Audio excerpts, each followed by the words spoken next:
I, double FF, double I, double CCCCC. "What kind of acrobat do you think I am?" said Charlotte in disgust. "I would have to have St. Vitus's dance to weave a word like that into my web." "Sorry, sorry, sorry," said the gander. Then the oldest sheep spoke up. "I agree that there should be something new written in the web if Wilbur's life is to be saved, and if Charlotte needs help in finding words, I think she can get it from our friend Templeton. The rat visits the dump regularly and has access to old magazines. He can tear out bits of advertisements and bring them up here to the barn cellar so that Charlotte can have something to copy." "Good idea," said Charlotte, "but I'm not sure Templeton will be willing to help. You know how he is, always looking out for himself, never thinking of the other fellow." "I bet I can get him to help," said the old sheep. "I'll appeal to his baser instincts, of which he has plenty. Here he comes now. Everybody keep quiet while I put the matter up to him." The rat entered the barn the way he always did, creeping along close to the wall. "What's up?" he asked, seeing the animals assembled. "We're holding a directors' meeting," replied the old sheep. "Well, break it up," said Templeton. "Meetings bore me." And the rat began to climb a rope that hung against the wall. "Look," said the old sheep, "next time you go to the dump, Templeton, bring back a clipping from a magazine. Charlotte needs new ideas so she can write messages in her web and save Wilbur's life." "Let him die," said the rat. "I should worry?" "You'll worry all right when next winter comes," said the sheep. "You'll worry all right on a 0 morning next January when Wilbur is dead and nobody comes down here with a nice pail of warm slops to pour into the trough. Wilbur's leftover food is your chief source of supply, Templeton. You know that. Wilbur's food is your food. Therefore, Wilbur's destiny and your destiny are closely linked. If Wilbur is killed and his trough stands empty day after day, you'll grow so thin we can look right through your stomach and see objects on the other side." Templeton's whiskers quivered. "Maybe you're right," he said gruffly. "I'm making a trip to the dump tomorrow afternoon. I'll bring back a magazine clipping if I find one." "Thanks," said Charlotte. "The meeting is now adjourned. I have a busy evening ahead of me. I've got to tear my web apart and write terrific." Wilbur blushed. "But I'm not terrific, Charlotte. I'm just about average for a pig." "You're terrific as far as I'm concerned," replied Charlotte sweetly, "and that's what counts. You're my best friend, and I think you're sensational. Now stop arguing and go get some sleep."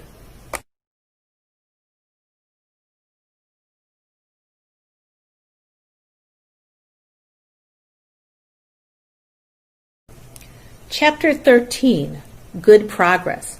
Far into the night, while the other creatures slept, Charlotte worked on her web. First she ripped out a few of the orb lines near the center. She left the radical lines alone, as they were needed for support. As she worked, her 8 legs were a great help to her. So were her teeth. She loved to weave, and she was an expert at it. When she was finished ripping things out, her web looked something like this. A spider can produce several kinds of thread. She uses a dry, tough thread for foundation lines, and she uses a sticky thread for snare lines, the ones that catch and hold insects. Charlotte decided to use her dry thread for writing the new message. If I write the word terrific with sticky thread, she thought, every bug that comes along will get stuck in it and spoil the effect. Now let's see. The first letter is T. Charlotte climbed to a point at the top of the left-hand side of the web. Swinging her spinnerets into position, she attached her thread and then dropped down. As she dropped, her spinning tubes went into action and she let out thread. At the bottom, she attached the thread. This formed the upright part of the letter T. Charlotte was not satisfied, however. She climbed up and made another attachment right next to the first. Then she carried the line down so that she had a double line instead of a single line. It will show up better if I make the whole thing with double lines. She climbed back up, moved over about an inch to the left, touched her spinnerets to the web, and then carried a line across to the right, forming the top of the T. She repeated this, making it double. Her 8 legs were very busy helping. Now for the E. Charlotte got so interested in her work, she began to talk to herself, as though to cheer herself on. If you had been sitting quietly in the barn cellar that evening, you would have heard something like this. Now for the R, up we go, attach, descend, pay out line, whoa, attach, good, up you go, repeat, attach, descend, pay out line, whoa, girl, steady now, attach, climb, attach, over to the right, pay out line, attach, now right and down and swing that loop and around, now into the left, attach, climb, repeat, okay. Easy, keep those lines together. Now then, out and down for the leg of the R. Pay out line, whoa, attach, ascend, repeat, good girl. And so, talking to herself, the spider worked at her difficult task. When it was completed, she felt hungry. She ate a small bug that she had been saving. Then she slept. Next morning, Wilbur arose and stood beneath the web. He breathed the morning air into his lungs. Drops of dew catching the sun made the web stand out clearly. When Lurvy arrived with breakfast, there was the handsome pig, and over him, woven neatly in block letters, was the word terrific. Another miracle. Lurvy rushed and called Mr. Zuckerman. Mr. Zuckerman rushed and called Mrs. Zuckerman. Mrs. Zuckerman ran to the phone and called the Arabelles. The Arabelles climbed into their truck and hurried over. Everybody stood at the pig pen and stared at the web and read the word over and over, while Wilbur, who really felt terrific, stood quietly swelling out his chest and swinging his snout from side to side. Terrific, breathed Zuckerman in joyful admiration. Edith, you better phone the reporter on the Weekly Chronicle and tell him what has happened. He will want to know about this. He may want to bring a photographer. There isn't a pig in the whole state that is as terrific as our pig. The news spread. People who had journeyed to see Wilbur when he was some pig came back again to see him now that he was terrific. That afternoon, when Mr. Zuckerman went to milk the cows and clean out the tie-ups, he was still thinking about what a wondrous pig he owned. "Lurvy," he called, "there is to be no more cow manure thrown down into that pig pen. I have a terrific pig. I want that pig to have clean, bright straw every day for his bedding. Understand?" "Yes, sir," said Lurvy. "Furthermore," said Mr. Zuckerman, "I want you to start building a crate for Wilbur. I've decided to take the pig to the county fair on September 6th. Make the crate large and paint it green with gold letters." "What will the letters say?" asked Lurvy. "They should say Zuckerman's famous pig." Lurvy picked up a pitchfork and walked away to get some clean straw. Having such an important pig was going to mean plenty of extra work. He could see that. Below the apple orchard, at the end of a path, was the dump where Mr. Zuckerman threw all sorts of trash and stuff that nobody wanted any more. Here, in a small clearing hidden by young alders and wild raspberry bushes, was an astonishing pile of old bottles and empty tin cans, and dirty rags, and bits of metal, and broken bottles, and broken hinges, and broken springs, and dead batteries, and last month's magazines, and old discarded dish mops, and tattered overalls, and rusty spikes, and leaky pails, and forgotten stoppers, and useless junk of all kinds, including a wrong-sized crank for a broken ice cream freezer. Templeton knew the dump and liked it. There were good hiding places there, excellent cover for a rat, and there was usually a tin can with food still clinging to the inside. Templeton was down there now, rummaging around. When he returned to the barn, he carried in his mouth an advertisement he had torn from a crumpled magazine. "How's this?" he asked, showing the ad to Charlotte. "It says crunchy. Crunchy would be a good word to write in your web." "Just the wrong idea," replied Charlotte. "Couldn't be worse. We don't want Zuckerman to think Wilbur is crunchy. He might start thinking about crisp, crunchy bacon and tasty ham. That would put ideas into his head. We must advertise Wilbur's noble qualities, not his tastiness. Go get another word, please, Templeton." The rat looked disgusted, but he sneaked away to the dump and was back in a while with a strip of cotton cloth. "How's this?" he said. "It's a label off an old shirt." Charlotte examined the label. It said, "Pre-shrunk." "I'm sorry, Templeton," she said, "but pre-shrunk is out of the question. We want Zuckerman to think Wilbur is nicely filled out, not all shrunk up. I'll have to ask you to try again." "What do you think I am, a messenger boy?" grumbled the rat. "I'm not going to spend all my time chasing down to the dump after advertising material." "Just once more, please," said Charlotte. "I'll tell you what I'll do," said Templeton. "I know where there's a package of soap flakes in the woodshed. It has writing on it. I'll bring you a piece of the package." He climbed the rope that hung on the wall and disappeared through a hole in the ceiling. When he came back, he had a strip of blue and white cardboard in his teeth. "There," he said triumphantly. "How's that?" Charlotte read the words, "with new radiant action." "What does it mean?" asked Charlotte, who had never used any soap flakes in her life. "How should I know?" said Templeton. "You asked for words and I brought them. I suppose the next thing you want me to fetch is a dictionary." Together they studied the soap ad. "With new radiant action," repeated Charlotte slowly. "Wilbur!" she called. Wilbur, who was asleep in the straw, jumped up. "Run around down, commanded Charlotte. I want to see you in action, to see if you are radiant. Wilbur raced to the end of his yard. Now back again, faster, said Charlotte. Wilbur galloped back. His skin shone. His tail had a fine, tight curl in it. Jump into the air, cried Charlotte. Wilbur jumped as high as he could. Keep your knees straight and touch the ground with your ears, called Charlotte. Wilbur obeyed. Do a backflip with a half twist in it, cried Charlotte. Wilbur went over backwards, writhing and twisting as he went. Okay, Wilbur, said Charlotte. You can go back to sleep. Okay, Templeton, the soap ad will do, I guess. I'm not sure Wilbur's action is exactly radiant, but it's interesting. Actually, said Wilbur, I feel radiant. Do you? Said Charlotte, looking at him with affection. Well, you're a good little pig, and radiant you shall be.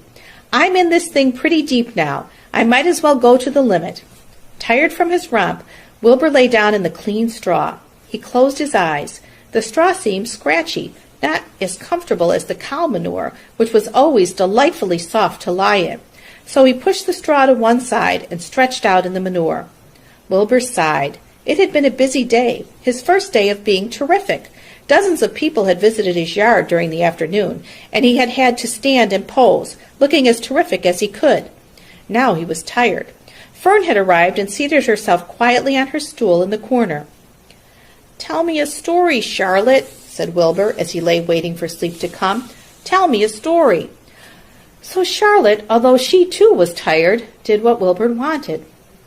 Once upon a time, she began, I had a beautiful cousin who managed to build her web across a small stream. One day a tiny fish leaped into the air and got tangled in the web. My cousin was very much surprised, of course. The fish was thrashing wildly. My cousin hardly dared tackle it, but she did. She swooped down and threw great masses of wrapping material around the fish and fought bravely to capture it. Did she succeed? Asked Wilbur. It was a never-to-be-forgotten battle, said Charlotte. There was the fish, caught only by one fin, and its tail wildly thrashing and shining in the sun. There was the web, sagging dangerously under the weight of the fish. How much did the fish weigh? Asked Wilbur eagerly. I don't know, said Charlotte. There was my cousin, slipping in, dodging out, beaten mercilessly over the head by the wildly thrashing fish, dancing in, dancing out, throwing her threads and fighting hard. First she threw a left around the tail. The fish lashed back. Then a left to the tail and a right to the midsection. The fish lashed back. Then she dodged to one side and threw a right, and another right to the fin. Then a hard left to the head, while the web swayed and stretched. Then what happened? Asked Wilbur. Nothing, said Charlotte. The fish lost the fight. My cousin wrapped it up so tight it couldn't budge. Then what happened? Asked Wilbur. Nothing, said Charlotte. My cousin kept the fish for a while, and then when she got good and ready, she ate it. Tell me another story, begged Wilbur. So Charlotte told him about another cousin of hers, who was an aeronaut. What is an aeronaut? Asked Wilbur. A balloonist, said Charlotte. My cousin used to stand on her head and let out enough thread to form a balloon. Then she'd let go and be lifted into the air and carried upward on the warm wind. Is that true? Asked Wilbur. Or are you just making it up? It's true, replied Charlotte. I have some very remarkable cousins. And now, Wilbur, it's time you went to sleep. Sing something, begged Wilbur, closing his eyes. So Charlotte sang a lullaby, while crickets chirped in the grass and the barn grew dark. This was the song she sang. Sleep, sleep, my love, my only, deep, deep in the dung and the dark. Be not afraid and be not lonely. This is the hour when frogs and thrushes praise the world from the woods and the rushes. Rest from care, my one and only, deep in the dung and the dark. But Wilbur was already asleep. When the song ended, Fern got up and went home. Chapter 14. Dr. Dorian. The next day was Saturday. Fern stood at the kitchen sink drying the breakfast dishes as her mother washed them. Mrs. Arable worked silently. She hoped Fern would go out and play with other children instead of heading for the Zuckerman's barn to sit and watch animals. Charlotte is the best storyteller I ever heard, said Fern, poking her dish towel into a cereal bowl. Fern, said her mother sternly, you must not invent things. You know spiders don't tell stories. Spiders can't talk. Charlotte can, replied Fern. She doesn't talk very loud, but she talks. What kind of story did she tell? Asked Mrs. Arabelle. Well, began Fern, she told us about a cousin of hers who caught a fish in her web. Don't you think that's fascinating? Fern, dear, how would a fish get in a spider's web? Said Mrs. Arabelle. You know it couldn't happen. You're making this up. Oh, it happened all right, replied Fern. Charlotte never fibs. This cousin of hers built a web across a stream. One day she was hanging around on the web, and a tiny fish leaped into the air and got tangled in the web. The fish was caught by one fin, Mother. Its tail was wildly thrashing and shining in the sun. Can't you just see the web sagging dangerously under the weight of the fish? Charlotte's cousin kept slipping in, dodging out, and she was beaten mercilessly over the head by the wildly thrashing fish, dancing in, dancing out, throwing. Fern! Snapped her mother. Stop it! Stop inventing these wild tales. I'm not inventing, said Fern. I'm just telling you the facts. What finally happened? Asked her mother, whose curiosity began to get the better of her. Charlotte's cousin won. She wrapped the fish up. Then she ate him when she got good and ready. Spiders have to eat, the same as the rest of us. Yes, I suppose they do, said Mrs. Arabelle vaguely. Charlotte has another cousin who is a balloonist. She stands on her head, lets out a lot of line, and is carried aloft on the wind. Mother, wouldn't you simply love to do that? Yes, I would, come to think of it, replied Mrs. Arabelle. But, Fern, darling, I wish you'd play outdoors today instead of going to Uncle Homer's barn. Find some of your playmates and do something nice outdoors. You're spending too much time in that barn. It isn't good for you to be alone so much. Alone? Said Fern. Alone? My best friends are in the barn cellar. It's a very sociable place. Not at all lonely.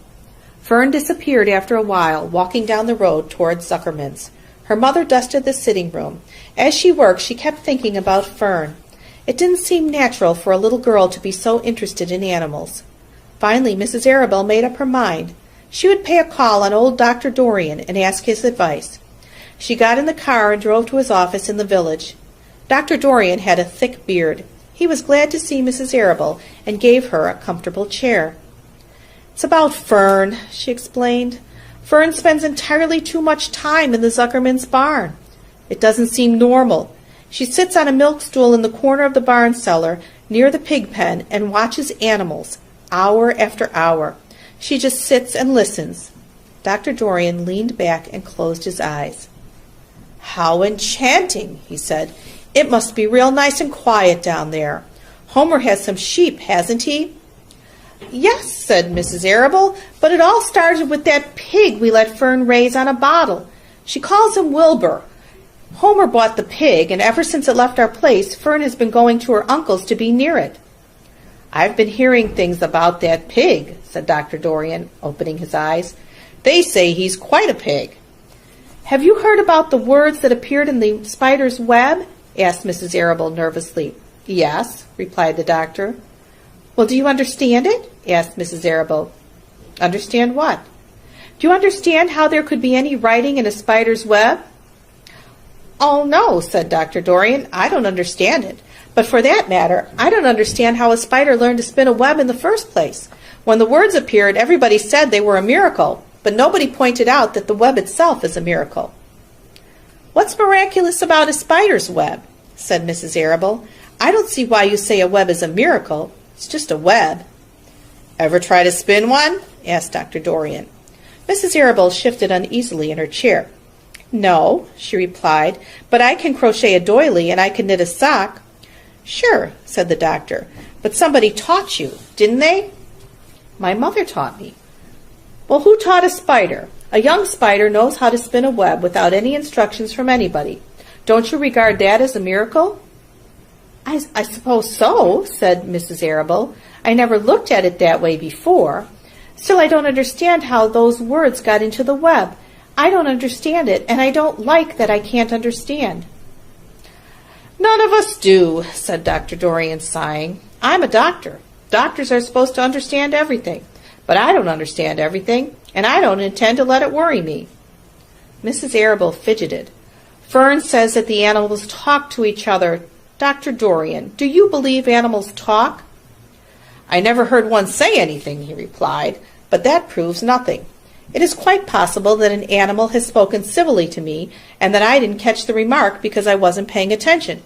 Children pay better attention than grown-ups. If Fern says that the animals in Zuckerman's barn talk, I'm quite ready to believe her. Perhaps if people talked less, animals would talk more. People are incessant talkers. I can give you my word on that." "Well, I feel better about Fern," said Mrs. Arable. "You don't think I need worry about her?" "Does she look well?" asked the doctor. "Oh, yes." "Appetite good?" "Oh, yes, she's always hungry." "Sleep well at night?" "Oh, yes." "Then don't worry," said the doctor. "Do you think she'll ever start thinking about something besides pigs and sheep and geese and spiders?" "How old is Fern?" "She's 8. "Well," said Dr. Dorian, "I think she will always love animals, but I doubt that she spends her entire life in Homer Zuckerman's barn cellar. How about boys? Does she know any boys?" "She knows Henry Fussy," said Mrs. Arable brightly. Dr. Dorian closed his eyes again and went into deep thought. "Henry Fussy," he mumbled. Remarkable. Well, I don't think you have anything to worry about. Let Fern associate with her friends in the barn if she wants to. I would say, offhand, that spiders and pigs were fully as interesting as Henry Fussy. Yet I predict that the day will come when even Henry will drop some chance remark that catches Fern's attention. It's amazing how children change from year to year. "How's Avery?" he said, opening his eyes wide. "Oh, Avery," chuckled Mrs. Arable. "Avery is always fine. Of course he gets into poison ivy and gets stung by wasps and bees and brings frogs and snakes home and breaks everything he lays his hands on.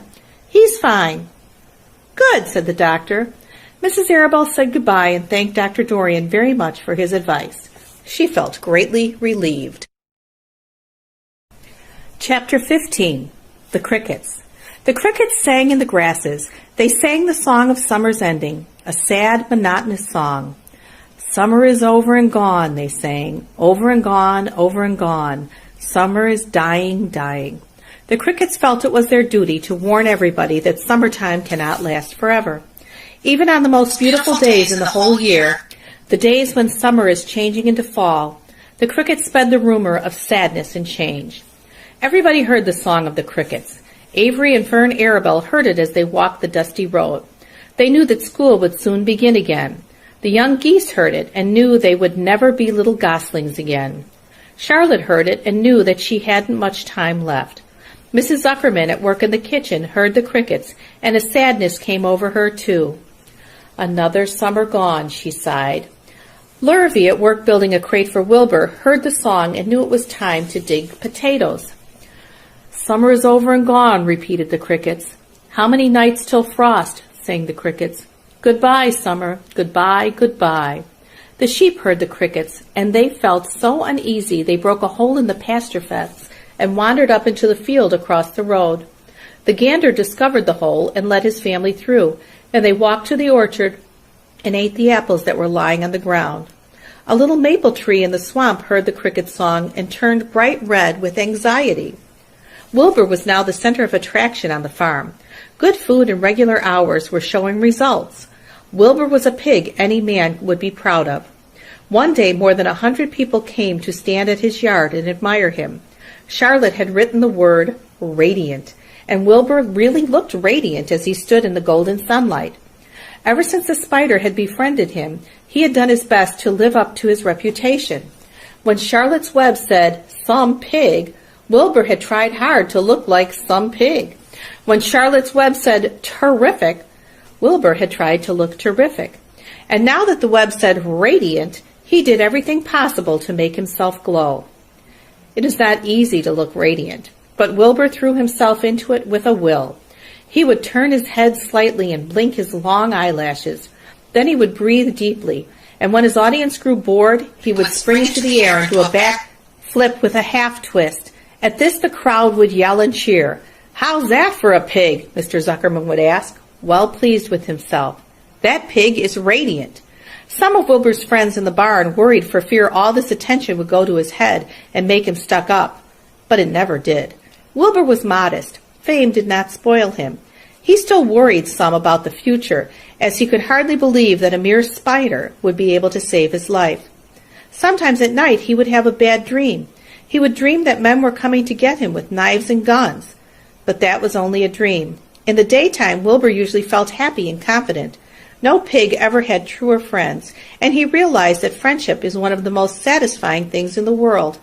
Even the song of the crickets did not make Wilbur too sad. He knew it was almost time for the county fair, and he was looking forward to the trip. If he could distinguish himself at the fair and maybe win some prize money, he was sure Zuckerman would let him live. Charlotte had worries of her own, but she kept quiet about them. One morning, Wilbur asked her about the fair. "You're going with me, aren't you, Charlotte?" he said. "Well, I don't know," replied Charlotte. "The fair comes at a bad time for me.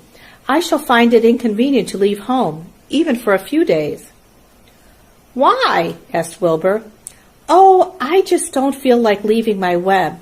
Too much going on around here." "Please come with me," begged Wilbur. "I need you, Charlotte. I can't stand going to the fair without you. You've just got to come." "No," said Charlotte. "I believe I'd better stay home and see if I can't get some work done." "What kind of work?" asked Wilbur. "Egg laying. It's time I made an egg sack and filled it with eggs." "I didn't know you could lay eggs," said Wilbur in amazement. "Oh, sure," said the spider. "I'm versatile." "What does versatile mean? Full of eggs?" asked Wilbur. "Certainly not," said Charlotte. "Versatile means I can turn with ease from one thing to another. It means I don't have to limit my activities to spinning and trapping and stunts like that." "Why don't you come with me to the fairgrounds and lay your eggs there?" pleaded Wilbur. "It would be wonderful fun." Charlotte gave her web a twitch and moodily watched it sway. "I'm afraid not," she said. "You don't know the first thing about egg-laying, Wilbur. I can't arrange my family duties to suit the management of the county fair. When I get ready to lay eggs, I have to lay eggs, fair or no fair. However, I don't want you to worry about it. You might lose weight. We'll leave it this way. I'll come to the fair if I possibly can." "Oh, good," said Wilbur. "I knew you wouldn't forsake me just when I need you most." All that day Wilbur stayed inside, taking life easy in the straw. Charlotte rested and ate a grasshopper. She knew that she couldn't help Wilbur much longer. In a few days she would have to drop everything and build the beautiful little sack that would hold her eggs. Chapter 16. Off to the Fair. The night before the county fair, everybody went to bed early. Fern and Avery were in bed by 8. Avery lay dreaming that the Ferris wheel had stopped and that he was in the top car. Fern lay dreaming that she was getting sick in the swings. Lurvy was in bed by 8:30. He lay dreaming that he was throwing baseballs at a cloth cat and winning a genuine Navajo blanket. Mr. and Mrs. Zuckerman were in bed by 9. Mrs. Zuckerman lay dreaming about a deep freeze unit. Mr. Zuckerman lay dreaming about Wilbur. He dreamt that Wilbur had grown until he was 116 feet long and 92 feet high, and that he had won all the prizes at the fair, and was covered with blue ribbons, and even had a blue ribbon tied to the end of his tail. Down in the barn cellar, the animals, too, went to sleep early. All except Charlotte. Tomorrow would be fair day. Every creature planned to get up early to see Wilbur off on his great adventure. When morning came, everybody got up at daylight. The day was hot. Up the road at the Arables' house, Fern lugged a pail of hot water to her room and took a sponge bath. Then she put on her prettiest dress because she knew she would see boys at the fair. Mrs. Arable scrubbed the back of Avery's neck and wet his hair and parted it and brushed it down hard till it stuck to the top of his head, all but about 6 hairs that stood straight up. Avery put on clean underwear, clean blue jeans, and a clean shirt. Mr. Arable dressed, ate breakfast, and then went out and polished his truck. He had offered to drive everybody to the fair, including Wilbur. Bright and early, Lurvy put clean straw in Wilbur's crate and lifted it into the pig pen. The crate was green. In gold letters it said, "Zuckerman's Famous Pig." Charlotte had her web looking fine for the occasion. Wilbur ate his breakfast slowly. He tried to look radiant without getting food in his ears. In the kitchen, Mrs. Zuckerman suddenly made an announcement. "Homer," she said to her husband, I am going to give that pig a buttermilk bath." "A what?" said Mr. Zuckerman.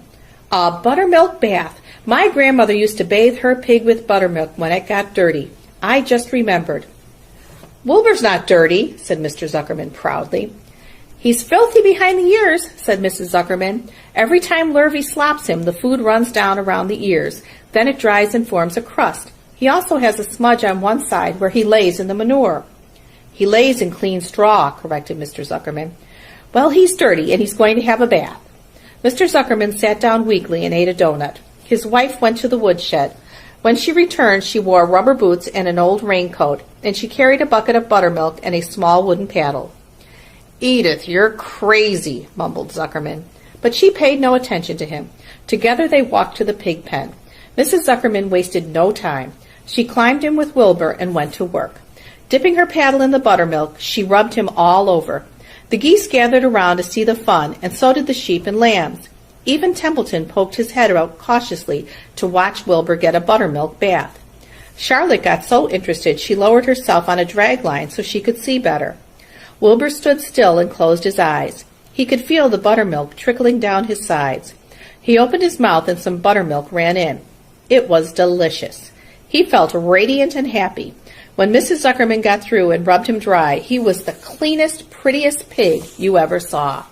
He was pure white, pink around the ears and snout, and smooth as silk. The Zuckermans went up to change into their best clothes. Lurvy went to shave and put on his plaid shirt and his purple necktie. The animals were left to themselves in the barn. The 7 goslings paraded round and round their mother. "Please, please, please, take us to the fair," begged a gosling. Then all 7 began teasing to go. "Please, please, please, please, please, please." They made quite a racket. "Children," snapped the goose. "We're staying quietly, iatly, at home. Only Wilbur, Ilber is going to the fair." Just then Charlotte interrupted. "I shall go too," she said softly. "I have decided to go with Wilbur. He may need me. We can't tell what may happen at the fairgrounds. Somebody's got to go along who knows how to write, and I think Templeton better come too. I might need somebody to run errands and do general work." "I'm staying right here," grumbled the rat. "I haven't the slightest interest in fairs." "That's because you've never been to one," remarked the old sheep. "A fair is a rat's paradise. Everybody spills food at a fair. A rat can creep out late at night and have a feast. In the horse barn you will find oats that the trotters and pacers have spilled. In the trampled grass of the infield you will find old discarded lunch boxes containing the foul remains of peanut butter sandwiches, hard-boiled eggs, cracker crumbs, bits of donuts, and particles of cheese. In the hard-packed dirt of the midway, after the glaring lights are out and the people have gone home to bed, you will find a veritable treasure of popcorn fragments, frozen custard dribblings, candied apples abandoned by tired children, sugar fluff crystals, salted almonds, popsicles, partially gnawed ice cream cones, and the wooden sticks of lollipops. Everywhere is loot for a rat, in tents, in booths, in haylofts. Why, a fair has enough disgusting leftover food to satisfy a whole army of rats. Templeton's eyes were blazing. "Is this true?" he asked. "Is this appetizing yarn of yours true? I like high living, and what you say tempts me." "It is true," said the old sheep. "Go to the fair, Templeton. You will find that the conditions at a fair will surpass your wildest dreams. Buckets with sour mash sticking to them, tin cans containing particles of tuna fish, greasy paper bags stuffed with rotten—" "That's enough!" cried Templeton. "Don't tell me any more. I'm going." "Good," said Charlotte, winking at the old sheep. "Now then, there is no time to be lost. Wilbur will soon be put into the crate. Templeton and I must get in the crate right now and hide ourselves." The rat didn't waste a minute. He scampered over to the crate, crawled between the slats, and pulled straw over him so he was hidden from sight. "All right," said Charlotte. "I'm next." She sailed into the air, let out a drag line, and dropped gently to the ground. Then she climbed the side of the crate and hid herself inside a knothole in the top board. The old sheep nodded. "What a cargo," she said. "That sign ought to say, 'Zuckerman's Famous Pig and 2 Stowaways.'" "Look out! The people are coming, umming, umming!" shouted the gander. "Cheese it, cheese it, cheese it!" The big truck with Mr. Arable at the wheel backed slowly down toward the barnyard. Lurvy and Mr. Zuckerman walked alongside. Fern and Avery were standing in the body of the truck, hanging onto the sideboards. "Listen to me," whispered the old sheep to Wilbur. "When they open the crate and try to put you in, struggle. Don't go in without a tussle. Pigs always resist when they are being loaded." "If I struggle, I'll get dirty," said Wilbur. "Never mind that. Do as I say. Struggle. If you were to walk into the crate without resisting, Zuckerman might think you were bewitched. He'd be scared to go to the fair." Templeton poked his head up through the straw. "Struggle if you must," he said, "but kindly remember that I'm hiding down here in the crate, and I don't want to be stepped on or kicked in the face or pummeled or crushed in any way or squashed or buffeted about or bruised or lacerated or scarred or biffed. Just watch what you're doing." "Retreat this instant," commanded his mother. "What do you think you are?" "I'm a pig," cried Avery, tossing handfuls of straw into the air. "Oink, oink, oink." "The truck is rolling away, Papa," said Fern. The truck, with no one at the wheel, had started to roll downhill. Mr. Arable dashed to the driver's seat and pulled on the emergency brake. The truck stopped. The geese cheered. Charlotte crouched and made herself as small as possible in the knothole, so Avery couldn't see her. "Come out at once," cried Mrs. Arable. Avery crawled out of the crate on hands and knees, making faces at Wilbur. Wilbur fainted away. "The pig is passed out," said Mrs. Zuckerman. "Throw water on him." "Throw buttermilk," suggested Avery. The geese cheered. Lurvy ran for a pail of water. Fern climbed into the pen and knelt by Wilbur's side. "It's sunstroke," said Zuckerman. "The heat is too much for him." "Maybe he's dead," said Avery. "Come out of that pig pen immediately," cried Mrs. Arable. Avery obeyed his mother and climbed into the back of the truck so he could see better. Lurvy returned with cold water and dashed it on Wilbur.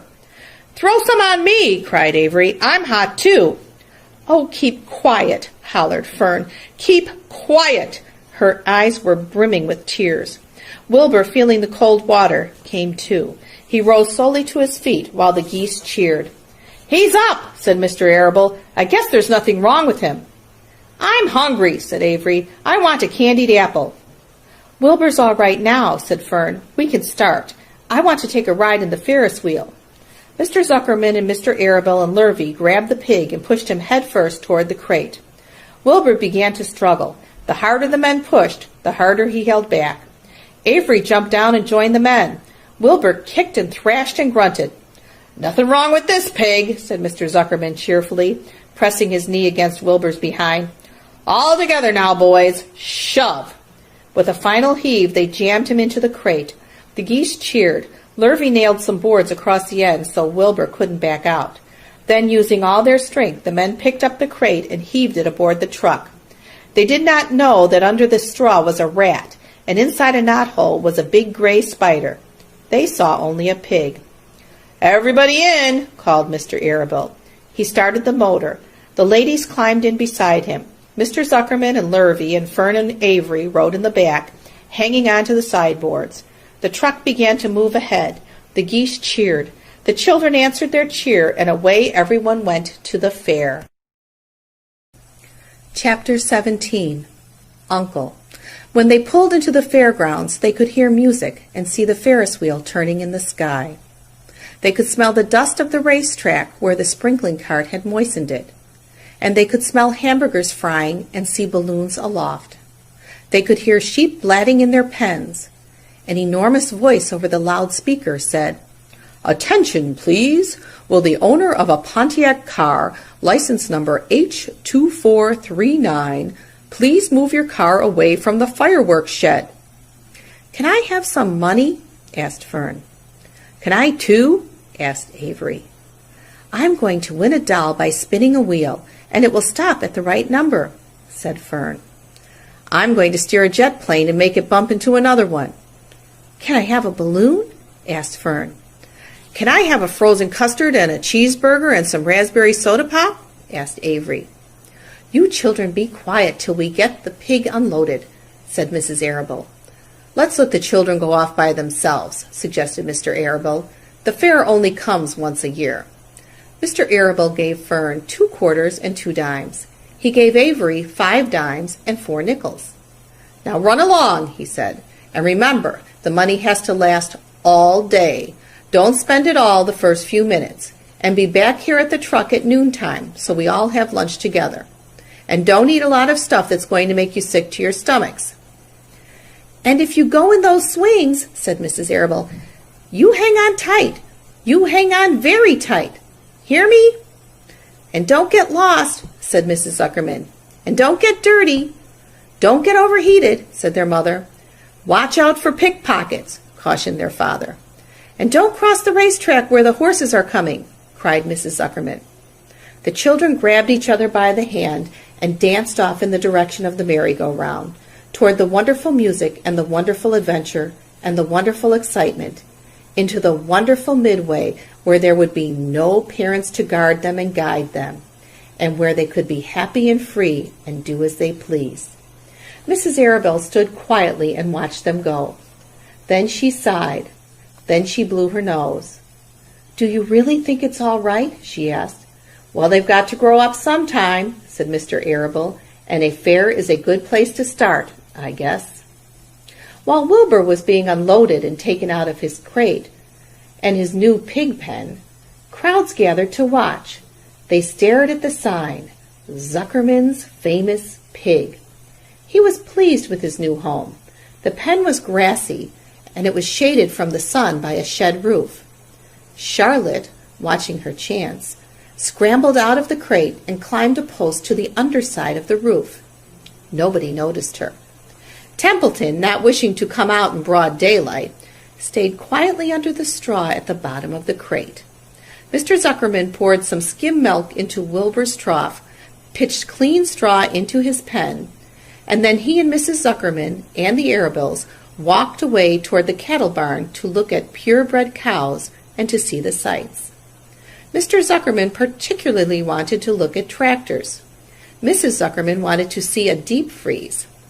Lurvy wandered off by himself, hoping to meet friends and have some fun on the midway. As soon as the people were gone, Charlotte spoke to Wilbur. "It's a good thing you can't see what I see," she said. "What do you see?" asked Wilbur. "There's a pig in the next pen, and he's enormous. I'm afraid he's much bigger than you are." "Maybe he's older than I am, and he has had more time to grow," suggested Wilbur. Tears began to come to his eyes. "I'll drop down and take a closer look," Charlotte said. Then she crawled along a beam till she was directly over the next pen. She let herself down on a drag line until she hung in the air just in front of the big pig's snout. "May I have your name?" she asked politely. The pig stared at her. "No name," he said in a big hearty voice. "Just call me Uncle." "Very well, Uncle," replied Charlotte. "What is the date of your birth? Are you a spring pig?" "Sure I'm a spring pig," replied Uncle.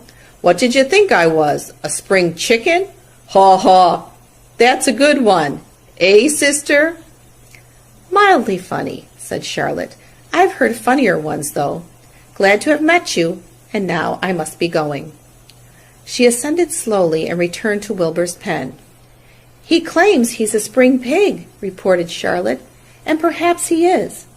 One thing is certain. He has a most unattractive personality. He is too familiar, too noisy, and he cracks weak jokes. Also, he's not anywhere near as clean as you are, nor as pleasant. I took quite a dislike to him in our brief interview. He's going to be a hard pig to beat, though, Wilbur, on account of his size and weight. But with me helping you, it can be done." "When are you going to spin a web?" asked Wilbur. "This afternoon, late, if I'm not too tired," said Charlotte. "The least thing tires me these days. I don't seem to have the energy I once had. My age, I guess." Wilbur looked at his friend. She looked rather swollen and seemed listless. "I'm awfully sorry to hear that you're feeling poorly, Charlotte," he said. "Perhaps if you spin a web and catch a couple of flies, you'll feel better." "Perhaps," she said wearily, "but I feel like the end of a long day." Clinging upside down to the ceiling, she settled down for a nap, leaving Wilbur very much worried. All morning, people wandered past Wilbur's pen. Dozens and dozens of strangers stopped to stare at him and to admire his silky white coat, his curly tail, his kind and radiant expression. Then they would move on to the next pen where the bigger pig lay. Wilbur heard several people make favorable remarks about Uncle's great size. He couldn't help overhearing these remarks, and he couldn't help worrying. And now, with Charlotte not feeling well, he thought, oh dear. All morning Templeton slept quietly under the straw. The day grew fiercely hot. At noon the Zuckermans and the Arabills returned to the pig pen. Then a few minutes later, Fern and Avery showed up. Fern had a monkey doll in her arms and was eating Cracker Jack. Avery had a balloon tied to his ear and was chewing a candied apple. The children were hot and dirty. "Isn't it hot?" said Mrs. Zuckerman. "It's terribly hot," said Mrs. Arabill, fanning herself with an advertisement of a deep freeze. One by one they climbed into the truck and opened lunch boxes. The sun beat down on everything. Nobody seemed hungry. "When are the judges going to decide about Wilbur?" asked Mrs. Zuckerman. "Not till tomorrow," said Mr. Zuckerman. Lurvy appeared carrying an Indian blanket that he had won. "That's just what we need," said Avery, "a blanket." "Of course it is," replied Lurvy, and he spread the blanket across the sideboards of the truck so that it was like a little tent. The children sat in the shade under the blanket and felt better. After lunch, they stretched out and fell asleep.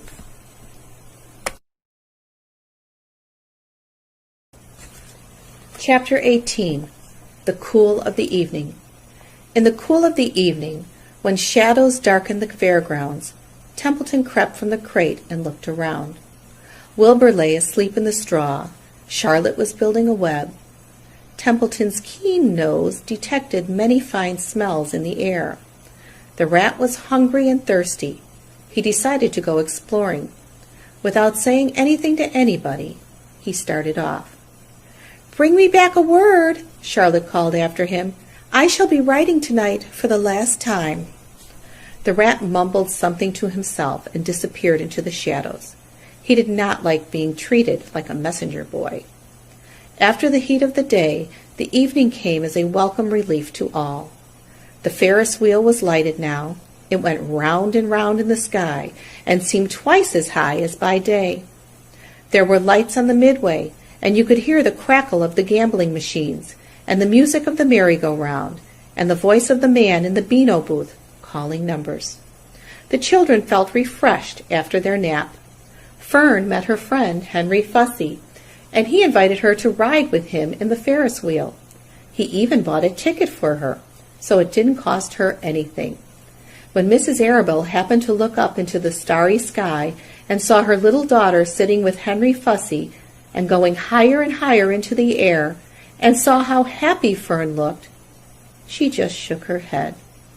My, she said, Henry Fussy. Think of that. Templeton kept out of sight. In the tall grass behind the cattle barn, he found a folded newspaper. Inside it were leftovers from somebody's lunch. A deviled ham sandwich, a piece of Swiss cheese, part of a hard-boiled egg, and the core of a wormy apple. The rat crawled in and ate everything. Then he tore a word out of the paper, rolled it up, and started back to Wilbur's pen. Charlotte had her web almost finished when Templeton returned, carrying the newspaper clipping. She had left a space in the middle of the web. At this hour, no people were around the pig pen, so the rat and the spider and the pig were by themselves. "I hope you brought a good one," Charlotte said. "It is the last word I shall ever write." "Here," said Templeton, unrolling the paper. "What does it say?" asked Charlotte. "You'll have to read it for me." "Says humble," replied the rat. "Humble," said Charlotte. "Humble has two meanings. It means not proud, and it means near the ground. That's Wilbur all over. He's not proud, and he's near the ground."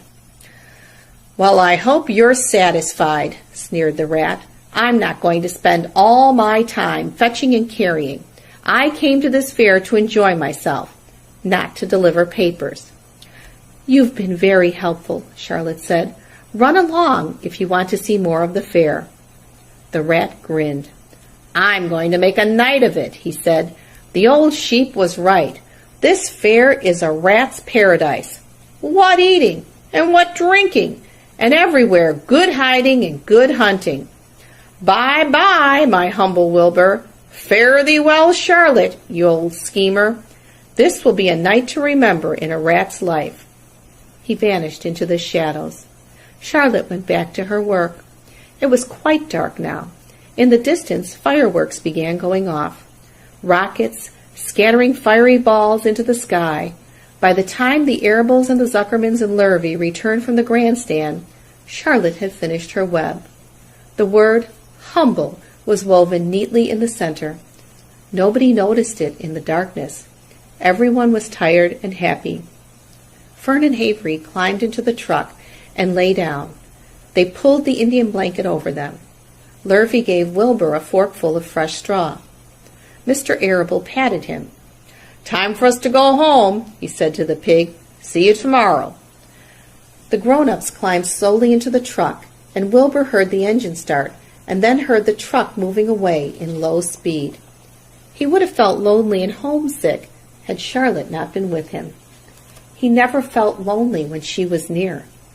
In the distance, he could still hear the music of the merry-go-round. As he was dropping off to sleep, he spoke to Charlotte. "Sing me that song again, about the dong in the dark," he begged. "Not tonight," she said in a low voice. "I'm too tired." Her voice didn't seem to come from her web. "Where are you?" asked Wilbur. "I can't see you. Are you on your web?" "I'm back here," she answered, "up in this back corner." "Why aren't you on your web?" asked Wilbur. "You almost never leave your web." "I've left it tonight," she said. Wilbur closed his eyes. "Charlotte," he said after a while, "do you really think Zuckerman will let me live and not kill me when the cold weather comes? Do you really think so?" "Of course," said Charlotte. "You are a famous pig, and you are a good pig. Tomorrow you will probably win a prize. The whole world will hear about you. Zuckerman will be proud and happy to own such a pig.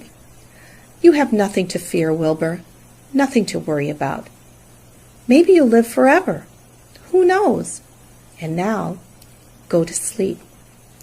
For a while there was no sound. Then Wilbur's voice. "What are you doing up there, Charlotte?" "Oh, making something," she said. "Making something, as usual." "Is it something for me?" asked Wilbur. "No," said Charlotte.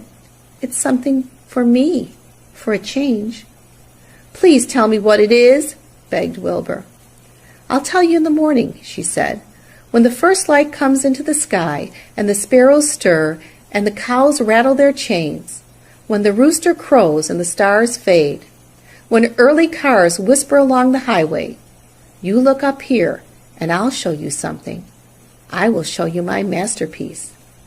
Before she finished the sentence, Wilbur was asleep. She could tell by the sound of his breathing that he was sleeping peacefully, deep in the straw. Miles away at the Arable's house, the men sat around the kitchen table, eating a dish of canned peaches and talking over the events of the day. Upstairs, Avery was already in bed and asleep. Mrs. Arable was tucking Fern into bed. "Did you have a good time at the fair?" she asked as she kissed her daughter. Fern nodded. "I had the best time I have ever had anywhere or any time in all of my whole life." "Well," said Mrs. Arable, "isn't that nice?" Chapter 19. The Egg Sack.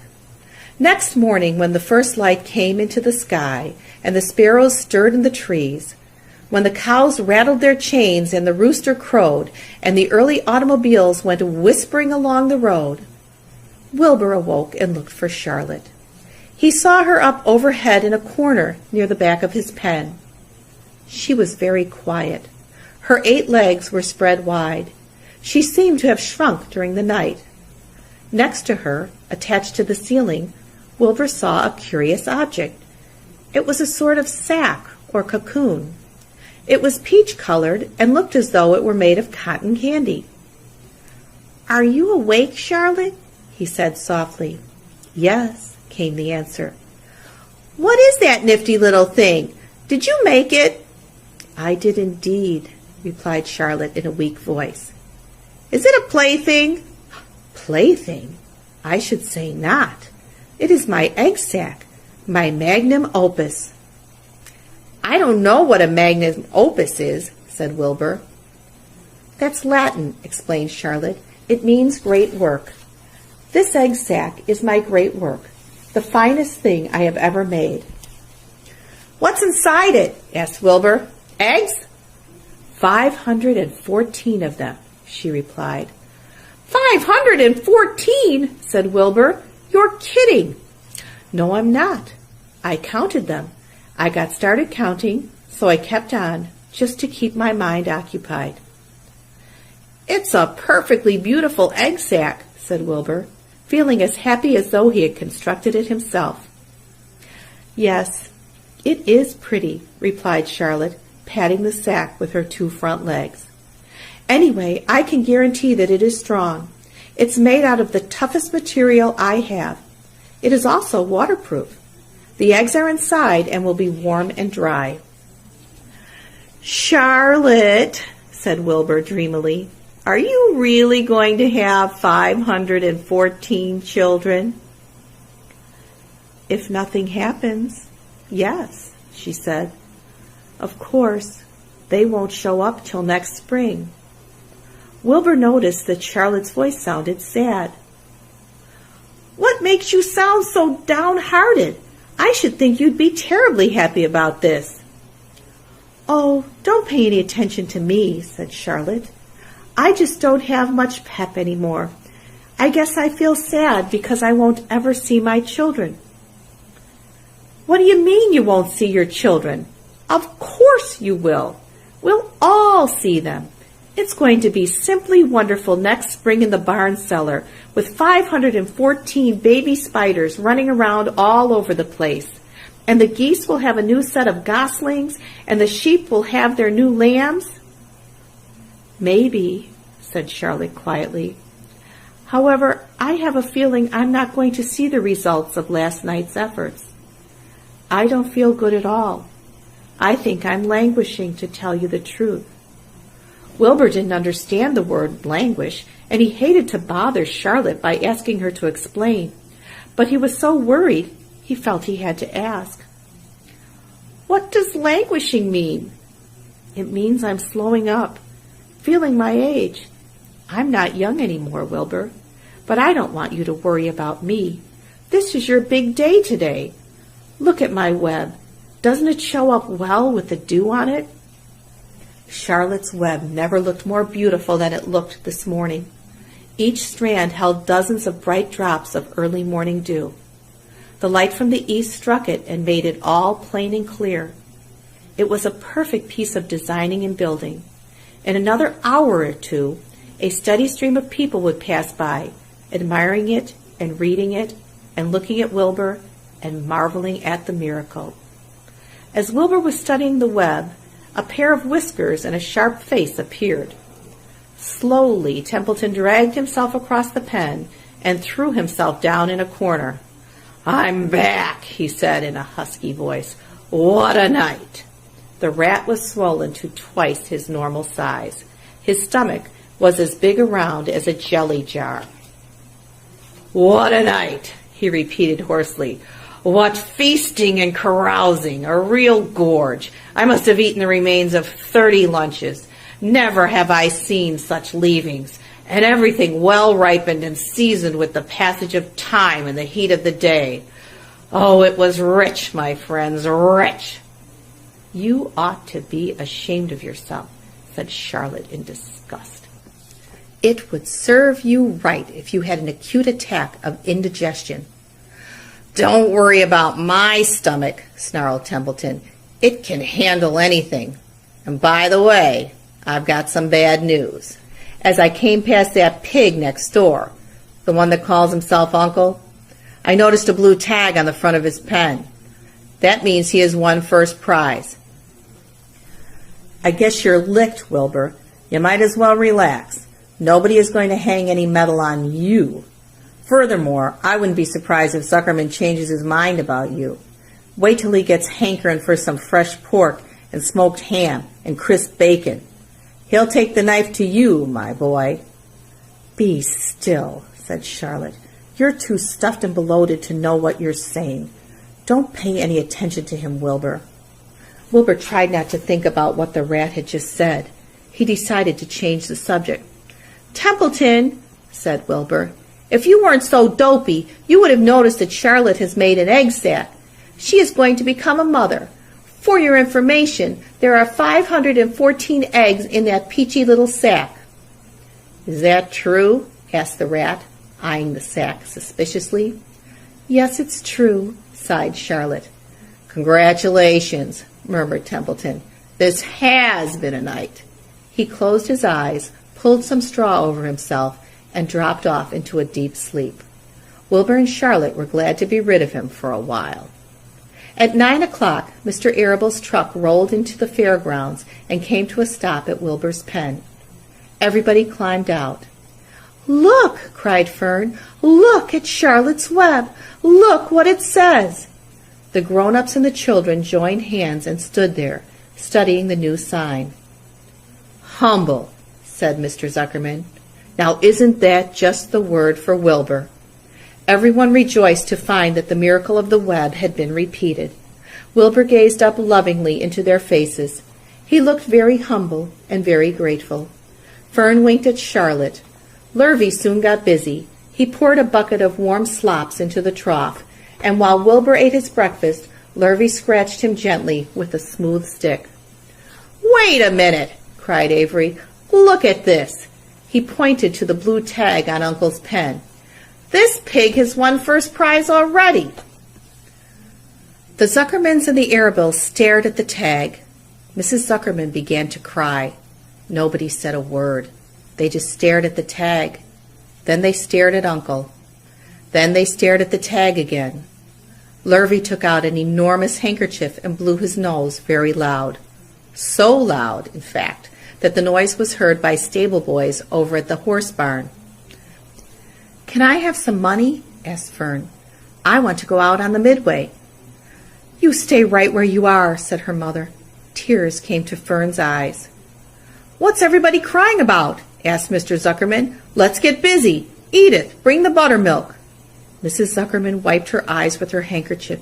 She went to the truck and came back with a gallon jar of buttermilk. Bath time, said Zuckerman cheerfully. He and Mrs. Zuckerman and Avery climbed into Wilbur's pen.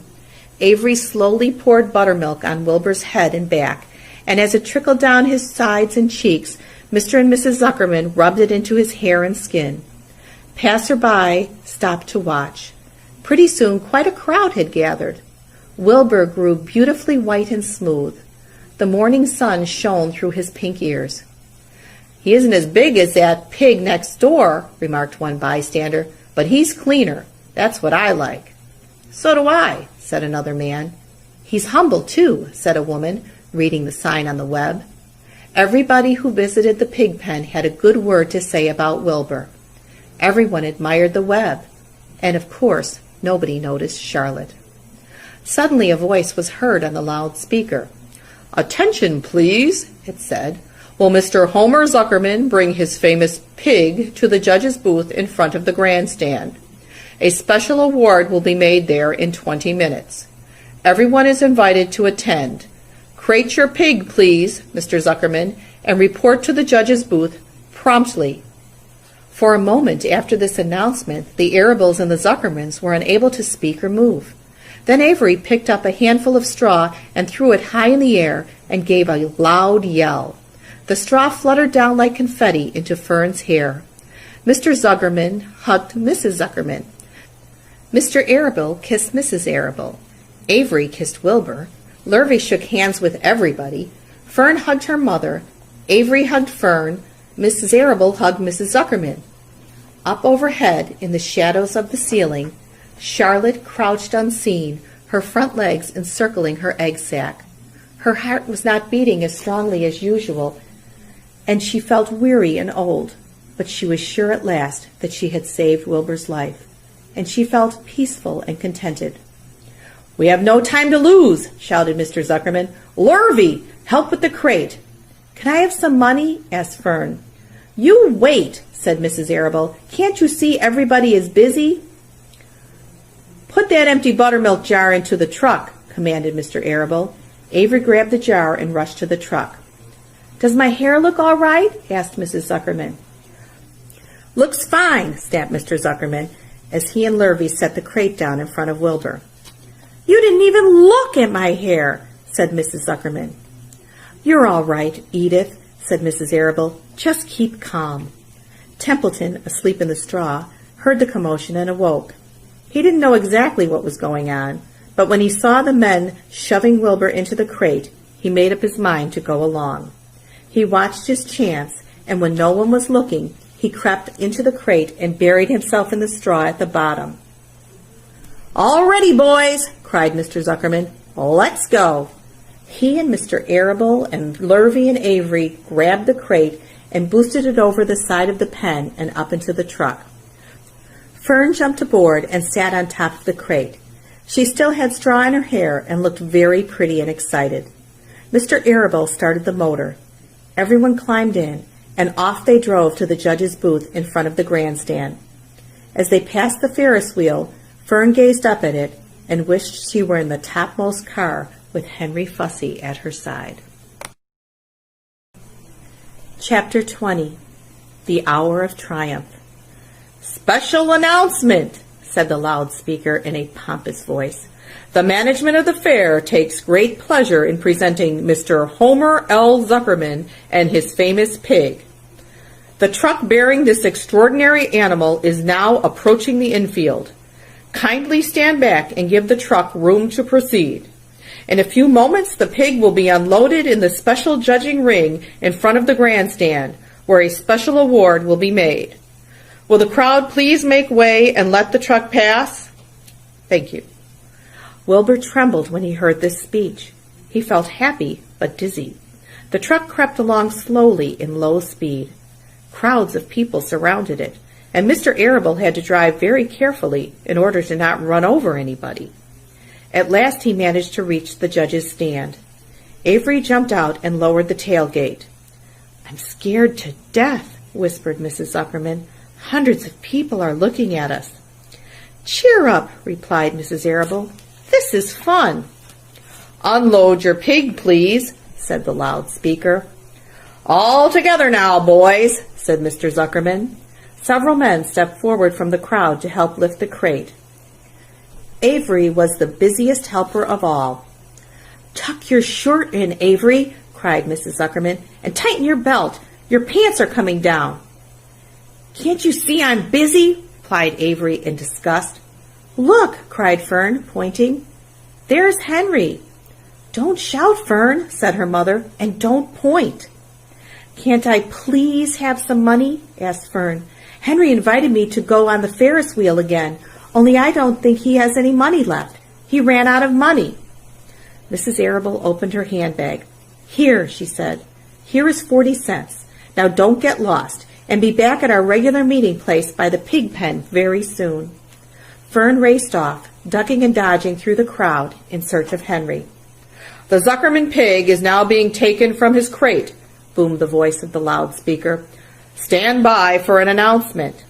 Templeton crouched under the straw at the bottom of the crate. "What a lot of nonsense," muttered the rat.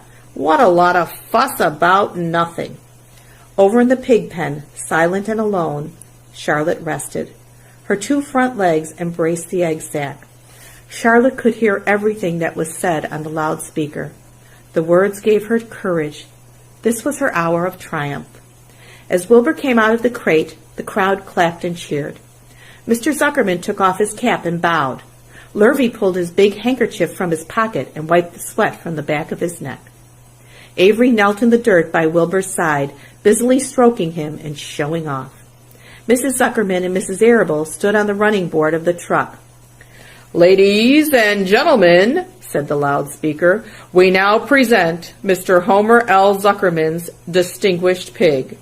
The fame of this unique animal has spread to the far corners of the earth, attracting many valuable tourists to our great state. Many of you will recall the never-to-be-forgotten day last summer when the writing appeared mysteriously on the spider's web in Mr. Zuckerman's barn, calling the attention of all and sundry to the fact that this pig was completely out of the ordinary. This miracle has never been fully explained, although learned men have visited the Zuckerman's pig pen to study and observe the phenomenon. In the last analysis, we simply know that we are dealing with supernatural forces here, and we should all feel proud and grateful. In the words of the spider's web, ladies and gentlemen, this is some pig." Wilbur blushed. He stood perfectly still and tried to look his best. "This magnificent animal," continued the loudspeaker, "is truly terrific. Look at him, ladies and gentlemen.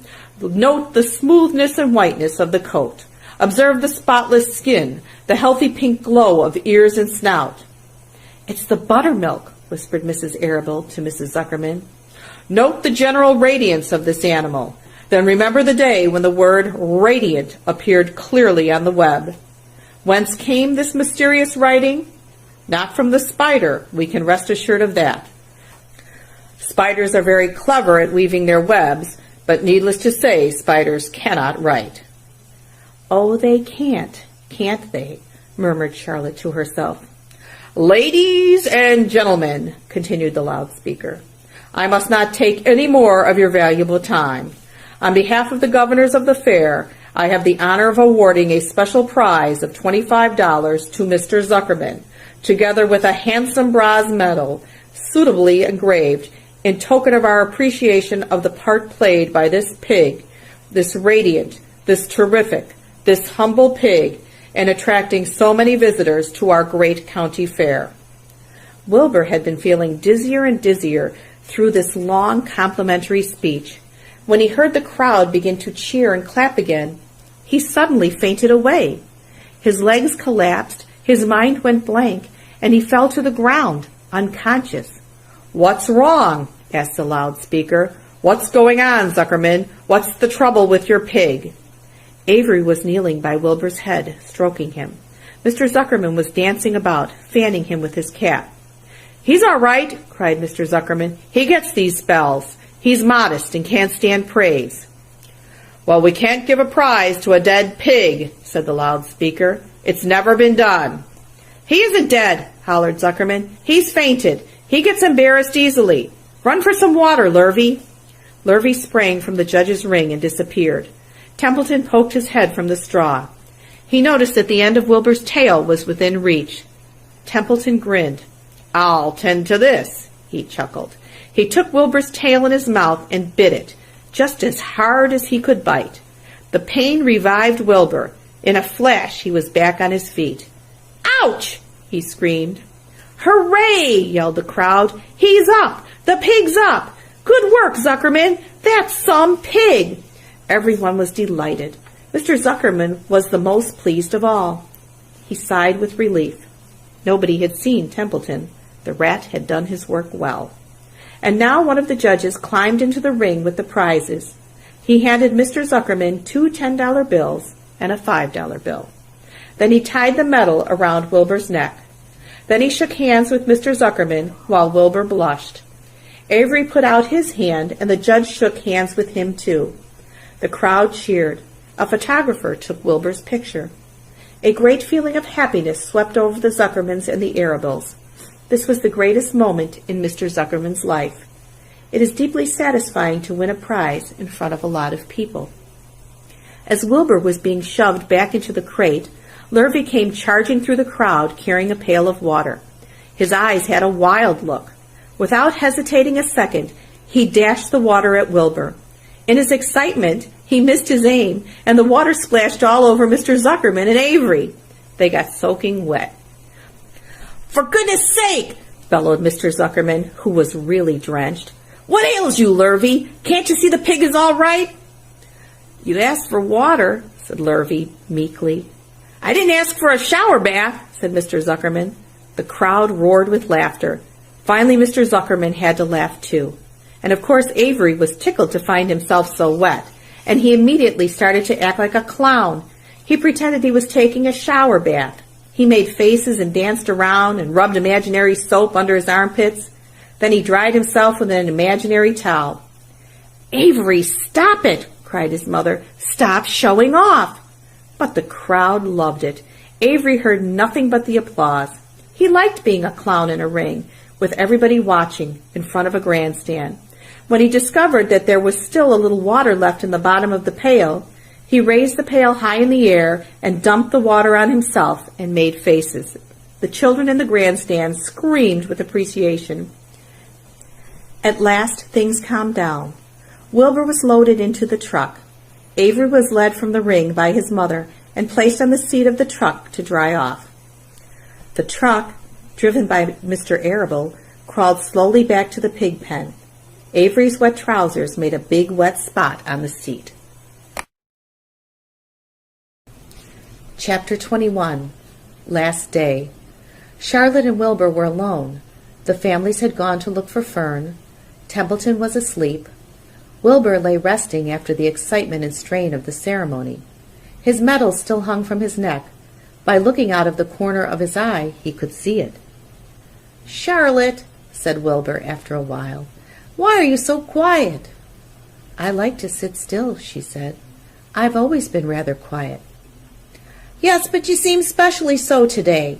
Do you feel all right?" "A little tired, perhaps, but I feel peaceful. Your success in the ring this morning was, to a small degree, my success.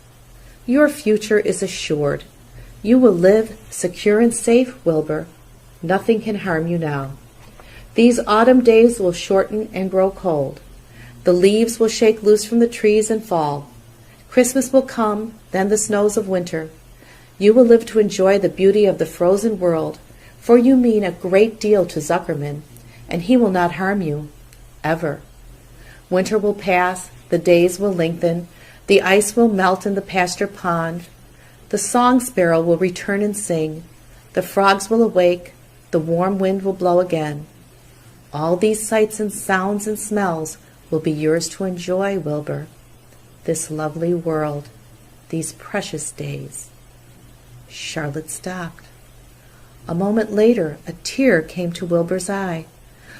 "Oh, Charlotte," he said, "to think that when I first met you, I thought you were cruel and bloodthirsty." When he recovered from his emotion, he spoke again. "Why did you do all this for me?" he asked. "I don't deserve it. I've never done anything for you." "You have been my friend," replied Charlotte. "That in itself is a tremendous thing. I wove my webs for you because I liked you. After all, what's a life anyway? We're born, we live a little while, we die. A spider's life can't help but being something of a mess, with all this trapping and eating flies. By helping you, perhaps I was trying to lift up my life a trifle. Heaven knows anyone's life can stand a little of that." "Well," said Wilbur, "I'm no good at making speeches. I haven't got your gift for words. But you have saved me, Charlotte, and I would gladly give my life for you.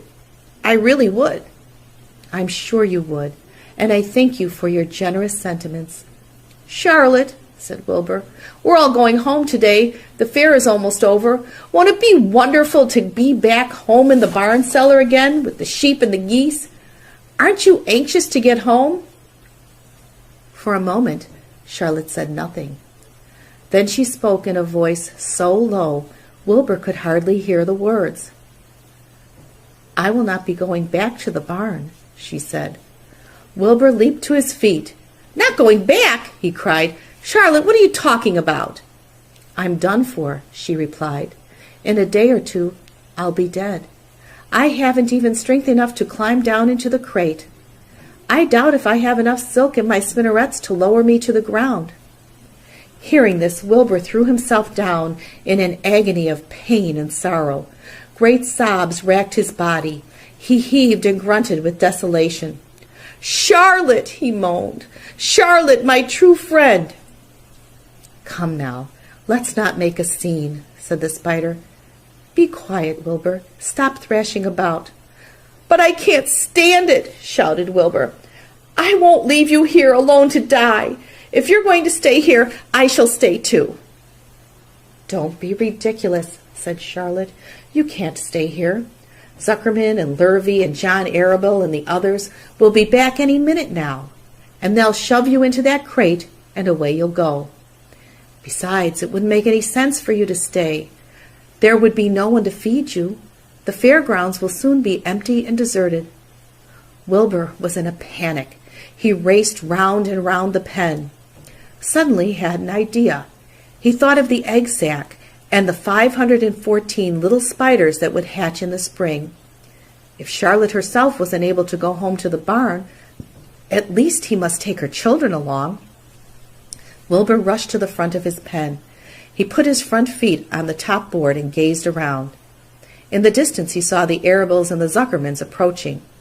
He knew he would have to act quickly. "Where's Templeton?" he demanded. "He's in that corner under the straw, asleep," said Charlotte. Wilbur rushed over, pushed his strong snout under the rat, and tossed him into the air.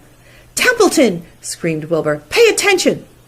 The rat, surprised out of a sound sleep, looked first dazed, then disgusted. "What kind of monkey shine is this?" he growled. "Can't a rat catch a wink of sleep without being rudely popped into the air?" "Listen to me," cried Wilbur. "Charlotte is very ill. She only has a short time to live. She cannot accompany us home because of her condition. Therefore, it is absolutely necessary that I take her egg sack with me. I can't reach it, and I can't climb. You are the only one that can get it. There's not a second to be lost. The people are coming. They'll be here in no time. Please, please, please, Templeton, climb up and get the egg sack." The rat yawned. He straightened his whiskers. Then he looked up at the egg sack. "So," he said in disgust, "so it's old Templeton to the rescue again, is it? Templeton do this, Templeton do that. Templeton, please run down to the dump and get me a magazine clipping. Templeton, please lend me a piece of string so I can spin a web." "Oh, hurry," said Wilbur. "Hurry up, Templeton." But the rat was in no hurry. He began imitating Wilbur's voice. "So it's, 'Hurry up, Templeton!' Is it?" he said. "Ho, ho! And what thanks do I ever get for these services? I would like to know. Never a kind word for old Templeton, only abuse and wisecracks and side remarks. Never a kind word for a rat." "Templeton," said Wilbur in desperation, "if you don't stop talking and get busy, all will be lost, and I will die of a broken heart. Please climb up." Templeton lay back in the straw.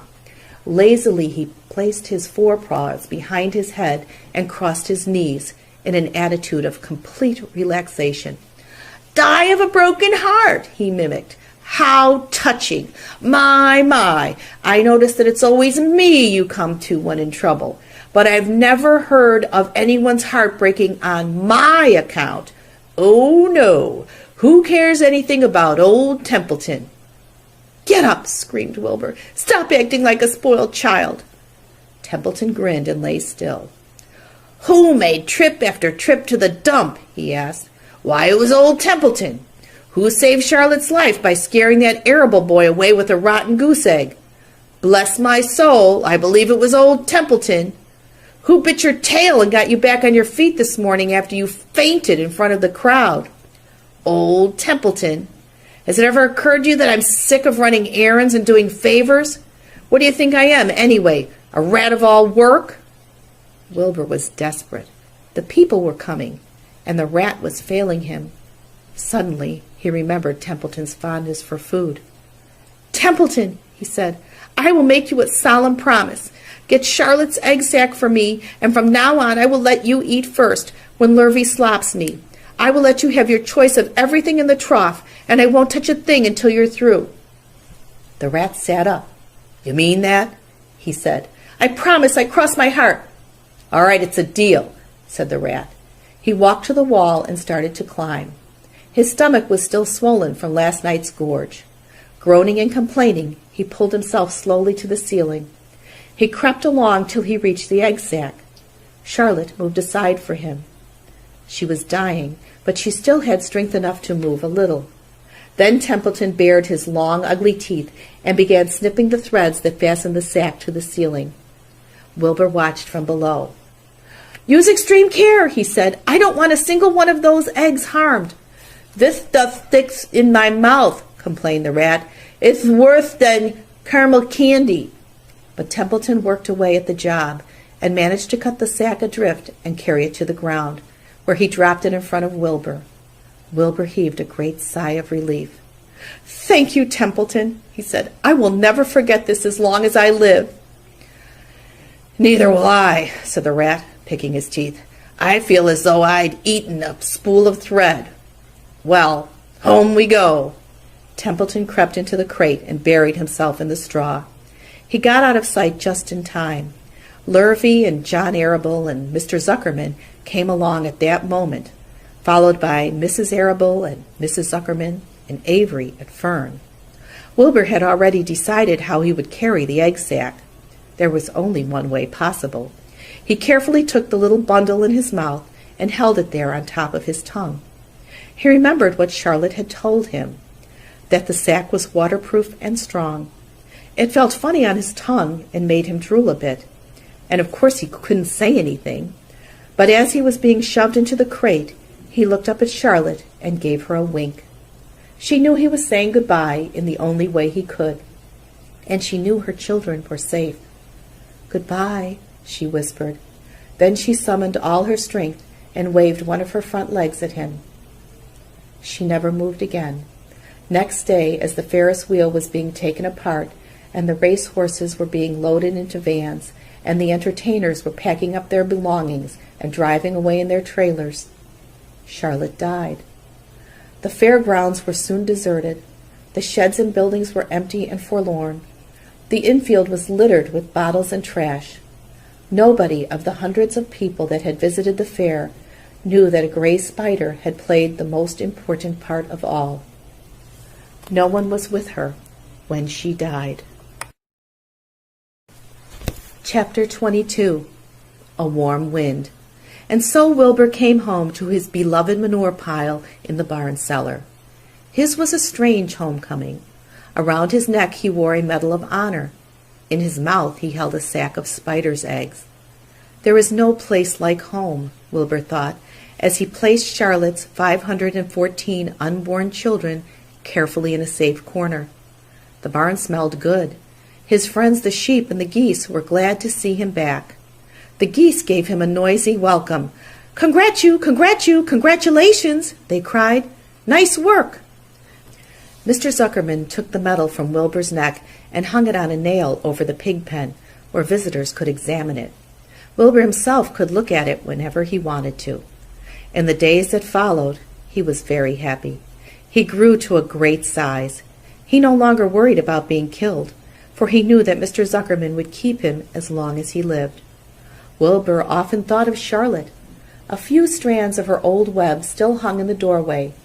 Every day Wilbur would stand and look at the torn, empty web, and a lump would come to his throat.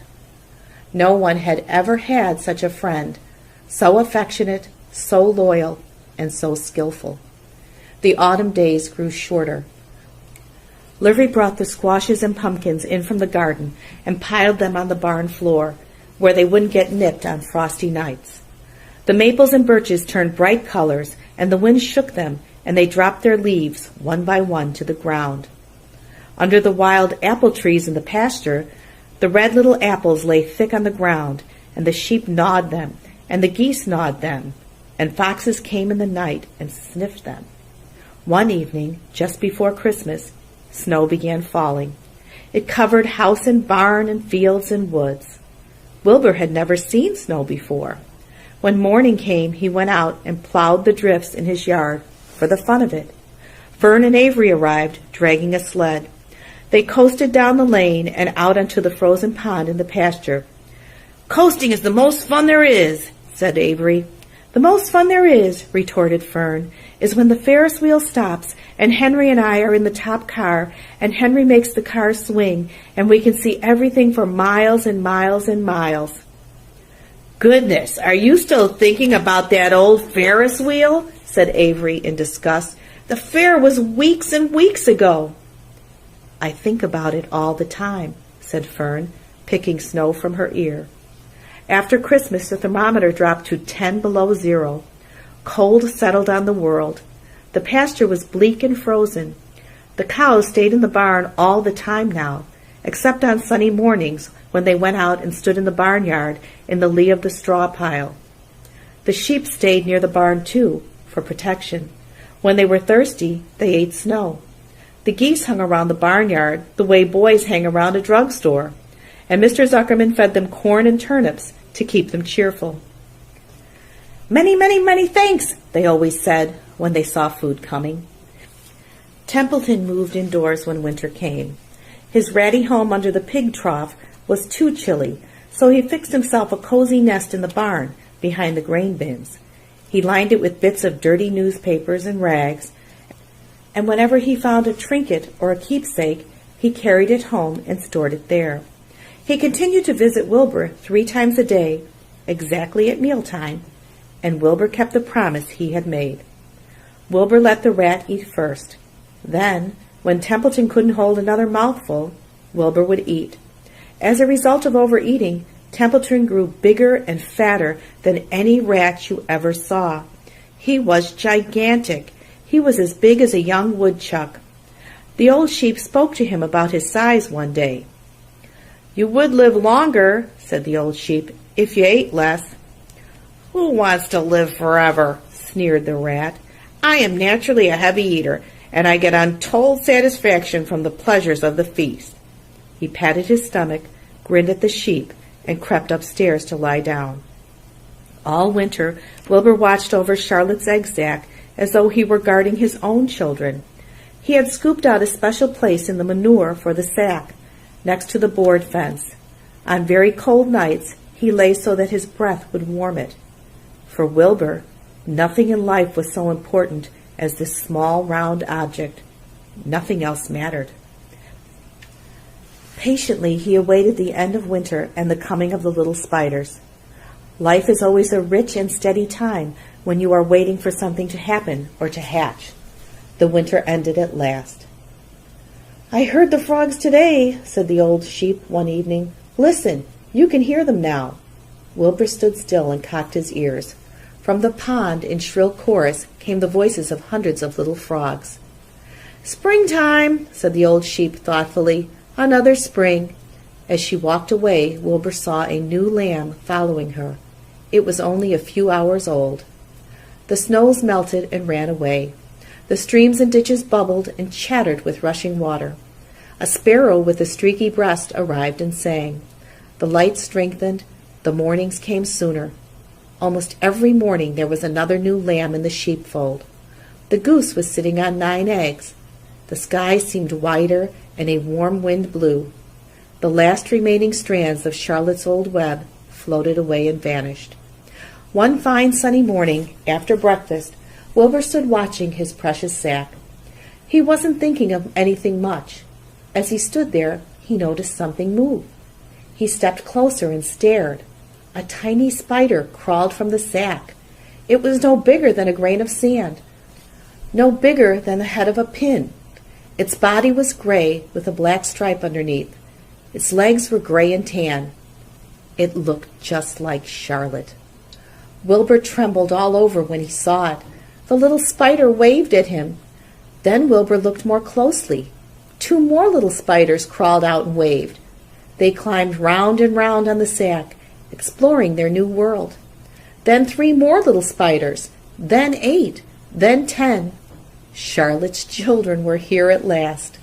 Wilbur's heart pounded. He began to squeal. Then he raced in circles, kicking manure into the air. Then he turned a backflip. Then he planted his front feet and came to a stop in front of Charlotte's children. "Hello there," he said.